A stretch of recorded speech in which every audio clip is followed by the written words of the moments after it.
नमस्कार मित्रों, आज मैं आपको इस वीडियो के माध्यम से बताने वाला हूँ माँ अन्नपूर्णा का जन्म कैसे हुआ। जी हाँ, आपने फोटो में देखा ही होगा कि जो माता अन्नपूर्णा है वो भगवान भोलेनाथ शिव जी को इस तरीके से दान देते हुए आपको दिखाई दे रही है।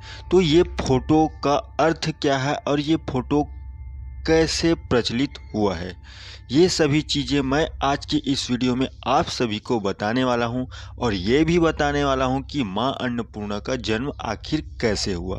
तो चलिए शुरू करते हैं आज का वीडियो। तो सबसे पहले मैं बता दूं, उनका जन्म हुआ था त्रेता युग में, भगवान श्री राम के समय में। तो बात यह थी दोस्तों कि जब भगवान श्री राम और माता सीता लंका से वापस आए थे, जब राम और रावण का युद्ध हुआ था, उसके बाद माता सीता को साथ में लेके भगवान श्री राम लक्ष्मण जी के साथ अयोध्या आए।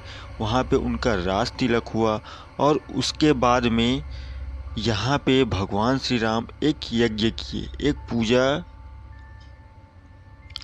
एक यज्ञ किए और सभी जो पंडित थे पूरे दुनिया में उनको भोजन कराया। तो भोजन कराने के लिए भगवान श्री राम ने सारे पूरे विश्व में जितने भी पंडित थे, महात्मा थे, उन सभी को भोजन के लिए आमंत्रित किया। और इसी आमंत्रण के साथ में जो भगवान भोलेनाथ थे वो चाहते थे कि मैं एक बार श्री राम जी के दर्शन करूं, इसलिए वो भी पंडित का रूप लेके उनके घर में आए हुए थे। ये सभी चीज़ें भगवान श्री राम और माता सीता को पता नहीं थी।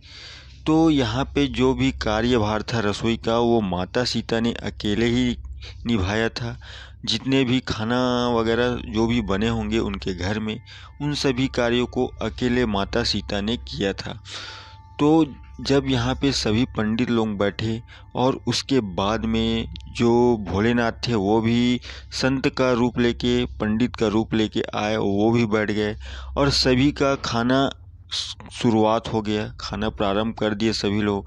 और यहाँ देखते हैं कि सभी जो पंडित जो भी थे, संत वगैरह, उन सभी का खाना समाप्त हो गया था, उनका पेट भर चुका था। मगर यहाँ जो भगवान भोलेनाथ थे वो खाते जा रहे थे और इतना वो खाने लगे, वो भूल चुके थे कि मैं खाना खाने बैठा हूँ।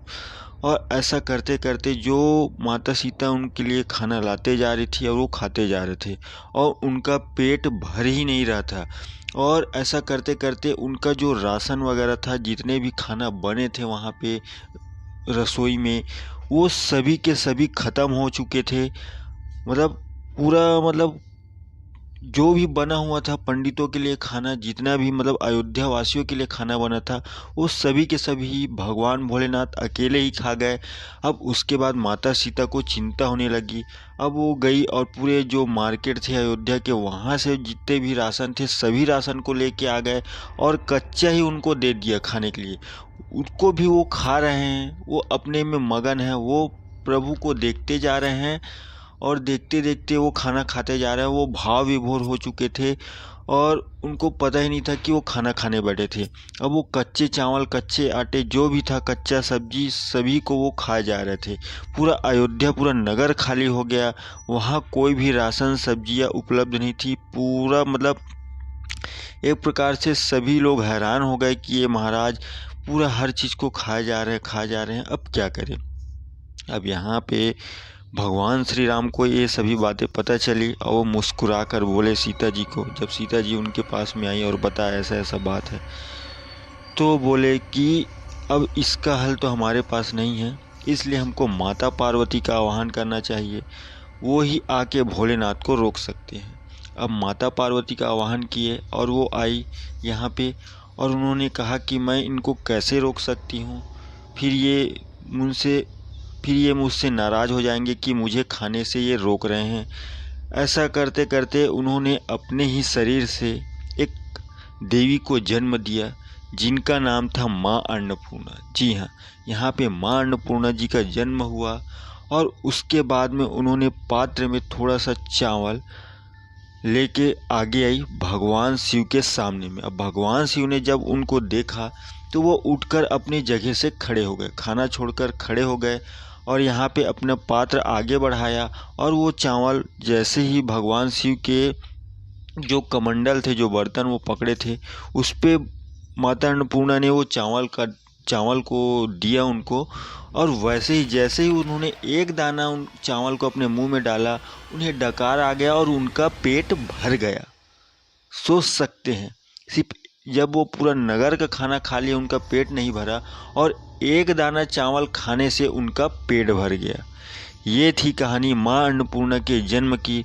तब से लेके आज तक माँ अन्नपूर्णा का पूजा किया जाता है और कहा जाता है कि कहीं भी मतलब शुभ कार्य होता है और खाना बनाने का कार्य होता है तो वहाँ सबसे पहले माँ अन्नपूर्णा का पूजा किया जाता है। उनको जो पहला खाना बनता है उनको प्रसाद के रूप में चढ़ाया जाता है। उसके बाद में ही सभी खाना व्यवस्थित हो पाता है। कहा जाता है अगर खाना जैसे कहीं पे भी आप कुछ करवा रहे हैं, शादी हो या कुछ भी कार्यक्रम हो या पूजा पाठ का कोई कार्यक्रम, तो वहाँ पे खाने का जो भी होता है तो माँ अन्नपूर्णा को पहले भोग लगाया जाता है, उसके बाद सभी खाना खाते हैं। कहा जाता है तभी ये सभी जो भी खाने का निमंत्रण जिसको दिया जाता है वो पूर्ति हो पाता है। सभी लोगों को बराबर मात्रा में अगर खाना पूर्ति करना है तो सबसे पहले माँ अन्नपूर्णा का पूजा किया जाता है, उसके बाद में ही सभी को खाने के लिए दिया जाता है। तो ये कहानी थी दोस्तों, छोटी सी कहानी माँ अन्नपूर्णा के बारे में। ये एक गूढ़ रहस्य है जिसका वर्णन शिव पुराण में भी है और रामायण में भी है, आप जाके चेक कर सकते हैं। ये एक सत्य कथा थी। तो आज का जो कथा था, जो भी स्टोरी थी, आपको कैसे लगी मुझे कमेंट करके ज़रूर बताएं। और वीडियो अच्छा लगा हो तो वीडियो को लाइक ज़रूर कर देना और नए आए हैं चैनल पे तो चैनल को सब्सक्राइब करके बेल आइकन दबा देना, क्योंकि ऐसे ही हैरान कर देने वाली रहस्य और तथ्य, गूढ़ रहस्य मैं अपने इस चैनल SRS ज्ञान में आप सभी को बताता हूँ। और फेसबुक पेज पर भी देख रहे तो फेसबुक पेज भी लाइक कर दे। तो आज के लिए बस इतना ही। मुझे आज्ञा दीजिए, नए कहानी और नए कथा के साथ में मैं फिर से हाजिर हो जाऊंगा। तो धन्यवाद। हर हर महादेव। जय श्री राम, जय सीता मैया, जय माँ अन्नपूर्णा।